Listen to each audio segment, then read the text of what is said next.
Alright, magandang gabi sa inyo mga kamos. Bali, nandito tayo ngayon sa Ramp Decals. So alam nyo na yan mga kamos, sa Ramp Decals tayo ngayon.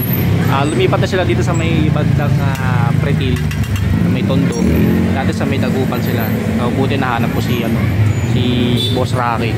Ayan. So bali, ang pagagawa natin dito mga kamos is papa-wrap natin yung heat guard natin. Ito lang. Ito, paparap natin kay Boss Rocky. Ayan, ng Ramp Decals. So alam nyo na to mga kamos, dito na ako nagpaparap minsan ng mga sticker decals dito sa Ramp Decals, no? So paparap natin tong heat guard natin ng 3D carbon. Ayan, 3D carbon. So mamaya pakita ko sa inyo yung proseso. Go!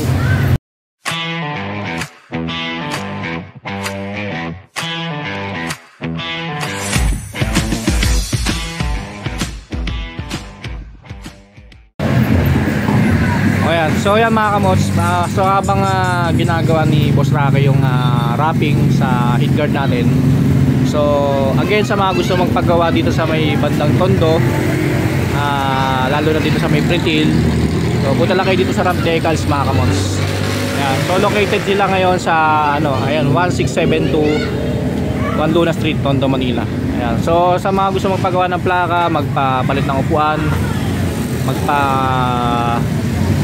decals sa mugs, ayan. So paggawa ng plaka na dilata mga kamos, yung lata siya 300, then yung acrylic 200. Sa mga gusto magpa-decals ng mga gulong nila tulad niyan mga kamos, so kayo na lang pipili ng design. O 550 lang, o 550 lang kahit anong motor na yun mga kamots. Maxi scooter or scooter, underbone, so kahit anong motor na yun, kung gusto niya magpa-decals sa gulong o sa mugs, yan, punta lang kayo dito sa Ramp Decals sa may Tondo. Yan. So hindi nga lang pala motor yung decals, nilalagyan ng decals ni Ramp Decals, no? So gumagawa rin sila sa mga sasakyan. Kung ano yung mga gusto nyong design, so kayo na lang magsasabi sa kanila, then sila na magpipresyo ng mga kamots, no? So mostly kasi sa motor yung ginagawa niya, pero pwede rin naman kayo magpagawa sa mga sasakyan kung may mga sasakyan kayo. So dito nga rin pala ako nagpagawa mga kamots ng signal light tint, kung matatandaan niyo kay Blacky Beat mga kamots. So nandyan yung video, panoorin nyo na lang mga kamot sa mga hindi pa nakakanood. So dito ko pinagawa yon sa Ramp Decals. Yung signal light tint at 3D carbons. Yan. So yan. So dito pinagagawa yan kay Ramp Decals. So recommended, suggested ko na tong shop na to mga kamot pagdating sa mga gawang decals sa motor, no? Okay, alright mga kamot. Yan, bali ginagawa na ni Boss Rocky yung heat guard natin. So bali sinusukat na yung yung 3D carbon para maging fit na siya. Ayan. So again mga kamos, dito ako nagpapagawa sa Ramp Decals ng plaka dati, at saka ilang 3D carbon kay Blacky Beat dati. So ngayon si Blade naman, si Honda RS 125 Fi natin yung pagagawa natin ng decals. Yung heat guard muna. Ayan.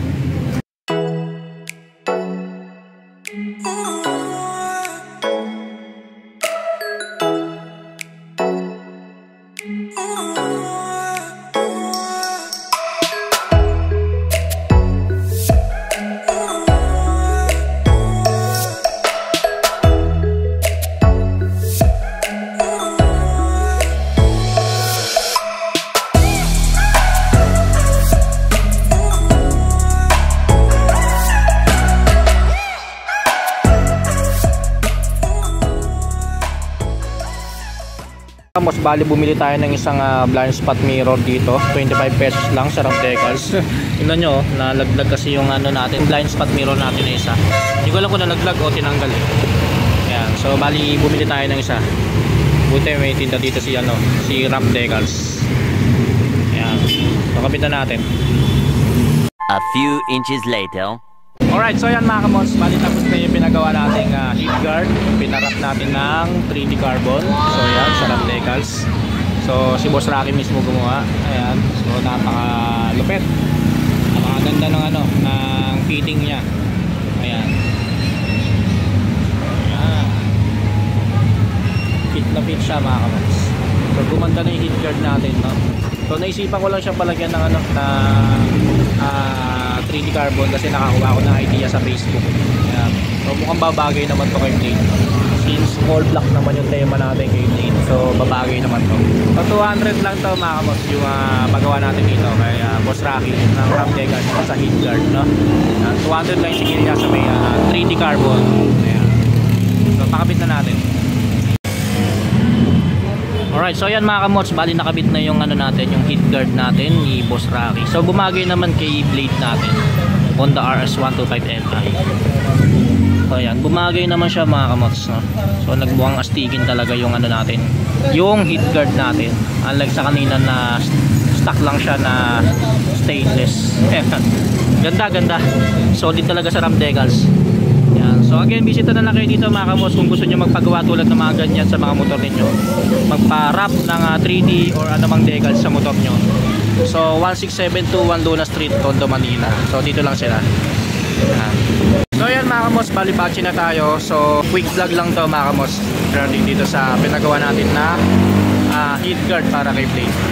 Yan. So dito ko na lang tatapusin yung vlog ko mga kamots. Again, Ram Decals, sorry. Thank you Boss Rocky. Yan. So dito ko na tatapusin na aking vlog mga kamots. Maraming salamat sa inyo. Stay safe, ride safe always. Peace out.